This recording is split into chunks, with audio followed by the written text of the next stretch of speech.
Good morning. आज हम लोग कंप्यूटर आर्किटेक्चर में पढ़ेंगे शिफ्ट रजिस्टर के बारे में। और इसमें हम लोग पढ़ेंगे 4 stage serial in parallel out shift register के बारे में। जैसा कि डायग्राम में आपको दिख रहा है कि पहले डाटा इन है, उसके बाद हमारा क्लॉक पल्स है, फिर स्टेज ए है, stage B, stage C, stage D, उसके बाद डाटा आउट है। स्टेज ए के नीचे आपको दिख रहा होगा क्यू ए है, स्टेज बी में क्यू बी है, स्टेज सी में क्यू सी है, स्टेज डी में Q D. In the above figure, 4 data bits will be shifted in from data in by 4 clock pulses and be available at QA through QD for driving external circuits such as LEDs, lamps, relay drivers and horns। ऊपर दिए गए diagram में आपको दिख रहा है 4 data bits जो shift होता है। डाटा इन होता है, जैसे डाटा इन हुआ स्टेज ए में, फिर यहाँ से अवेलेबल होगा stage B, stage C, stage D. Serially data एक साथ चारों में इन होगा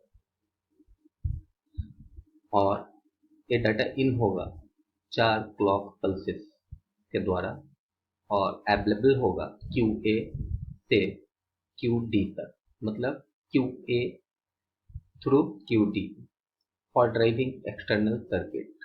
एक्सटर्नल सर्किट को चलाने के लिए, जैसे such as LEDs, light emitted diodes इसका फुल फॉर्म होता है, लैंप्स जो लैंप हम इस्तेमाल करते हैं, रिले ड्राइवर्स जो रिले हम लगाते हैं, स्टेबलाइजर में रिले होता है, एंड हॉर्न्स और जो हॉर्न गाड़ियों में इस्तेमाल किया जाता है। आफ्टर द फर्स्ट क्लॉक के बाद the data at data in appears at QA। जो डाटा है डाटा इन में वो appear होगा स्टेज ए क्यू के द्वारा QA के पास। After the second clock the old QA, जो QA है पुराना वाला, डाटा appear हो जाएगा QB में। QA receives next data from data in. उसके बाद QA का डाटा जब शिफ्ट हो जाएगा QB में तो नया डाटा QA रिसीव करेगा। आफ्टर द थर्ड क्लॉक के बाद QB का डाटा QC में होगा और फोर्थ क्लॉक के बाद आफ्टर द फोर्थ क्लॉक के बाद QC का डाटा QD में अवेलेबल होगा। This set the data first present at data in. इसका मतलब है कि जो डाटा पहले प्रेजेंट होगा डाटा इन में, the shift register should now contain 4 data bits. Shift register 4 data bits को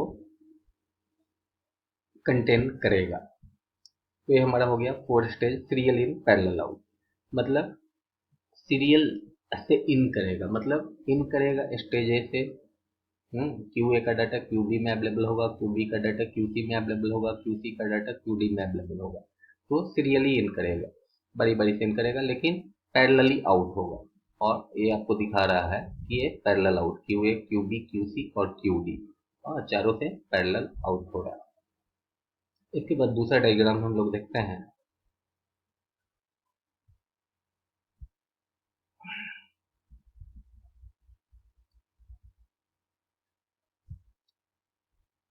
ये डायग्राम है 4 stage parallel in parallel out shift register का। यहाँ हम लोग देख रहे हैं डाटा इन है, data D A, D B, D C और D D.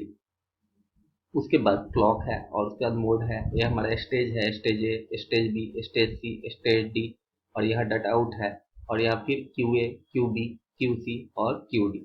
4 stage parallel in मतलब एक साथ ही इन करना, और पैरेलल आउट का मतलब यहाँ देखिए एक साथ D A, D B, D C, D D, मतलब एक साथ इन कर रहा है और यहाँ Q A, Q B, Q C, Q D एक साथ आउट हो रहा है, इसलिए इसको हम लोग बोलते हैं 4 stage parallel in parallel out shift register. ये parallel in parallel out shift register combines the function of parallel in serial out shift register. जो parallel in parallel out shift register है वो कंबाइन करता है फंक्शंस को, parallel in और serial out shift register के functions को with the function of serial in, और इसके साथ दूसरा फंक्शन जो होता है वो भी इंक्लूड हो जाता है, serial in parallel out shift register का function to add the universal shift register. और ये दोनों मिलके बनते हैं यूनिवर्सल शिफ्ट रजिस्टर बन जाते हैं। यूनिवर्सल का कहने का मतलब हो गया कि इस शिफ्ट रजिस्टर से हम दूसरे किसी भी शिफ्ट रजिस्टर का आउटपुट ये दे सकता है। Data presented at D8 through DD is parallel loaded into the register। Data एक साथ DA से D तक का डाटा एक साथ रजिस्टर में लोड होगा। दिस डाटा एट QA, ये जो डाटा QA में अवेलेबल होगा through may be shifted by the number of pulses, ये शिफ्ट करेगा नंबर ऑफ पल्सेस वो डिपेंड करता है नंबर ऑफ पल्सेस पे presented at the clock input, जो कि क्लॉक इनपुट में प्रेजेंट होता है। The shifted data is available at QA, और जो डाटा शिफ्ट कर गया वो अवेलेबल होगा QA, यहाँ QA थ्रू QD, यहाँ से यहाँ तक। द मोड इनपुट, हाँ इसका जो मोड है इनपुट का, विच में be more than one input, तो यहाँ एक साथ एक से ज़्यादा इनपुट हो रहा है। Controls parallel loading of data, एक कंट्रोल करता है पैरेलल लोडिंग ऑफ डाटा जो पैरेलली लोड हो रहा है DA से DD तक।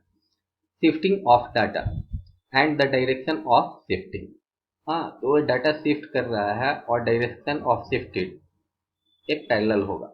There are shift register which will shift data either left और राइट, ऐसे भी शिफ्ट रजिस्टर होते हैं, मतलब दोनों तरफ से हम लोड कर सकते हैं। जो यहाँ ये हो गया लेफ्ट टू राइट, अभी जो हम डायग्राम देख रहे हैं तो ये हमारा, अगर हम अपनी तरफ से देखें तो लेफ्ट से राइट जा रहा है, और हम अपनी तरफ से अगर देखते हैं तो ये राइट टू लेफ्ट हो गया, तो दोनों तरह का शिफ्ट रजिस्टर होता है।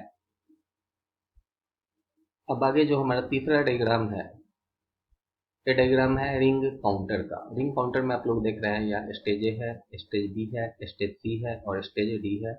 यहाँ हमारा क्लॉक है और यहाँ QD है। डाटा यहाँ इन हो रहा है और फिर डाटा आउट, मतलब यहाँ डाटा इन हो रहा है ऐसे, डाटा आउट और फिर ये इन कर रहा है।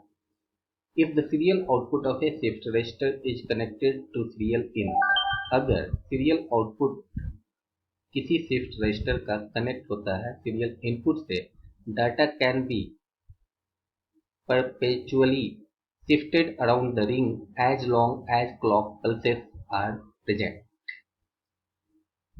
तो डाटा लगातार, परपेचुअली का मतलब होता है लगातार, तो डाटा लगातार शिफ्ट करता है अराउंड द रिंग में तब तक जब तक क्लॉक पल्स प्रेजेंट होता है। If the output is inverted before being fed back as shown above, और output, if the output is inverted का मतलब हो गया जब तक आउटपुट इन्वर्जन मतलब नॉट में नहीं आता है, बिफोर बीइंग फेड, डाटा को इनपुट करने से पहले, फेड बैक इनपुट करने से पहले, एज शोन एबव, यहाँ देख रहे हैं डाटा आउट हो रहा है और फिर वही डाटा इन हो रहा है। डाटा इन हुआ, यहाँ गया, डाटा आउट हुआ, फिर वो डाटा इन कर गया। ठीक है, we do not have to worry about loading the initial data into the ring counters। हमें चिंता करने की जरूरत नहीं है ऐसे डाटा को लोड करने के बारे में, इनिशियल डाटा को लोड करने के बारे में रिंग काउंटर के अंदर ना। मतलब एक बार जो डाटा इन हो गया तो stage A, stage B, stage सी से होता हुआ फिर डाटा आउट होगा और फिर वो डाटा इन कर जाएगा, फिर stage A, stage B, stage सी और स्टेज डी से गुजरेगा, फिर डाटा आउट होगा, फिर डाटा इन कर जाएगा। तो इसको हम लोग बोलते हैं रिंग काउंटर। आज के लिए इतना, थैंक यू।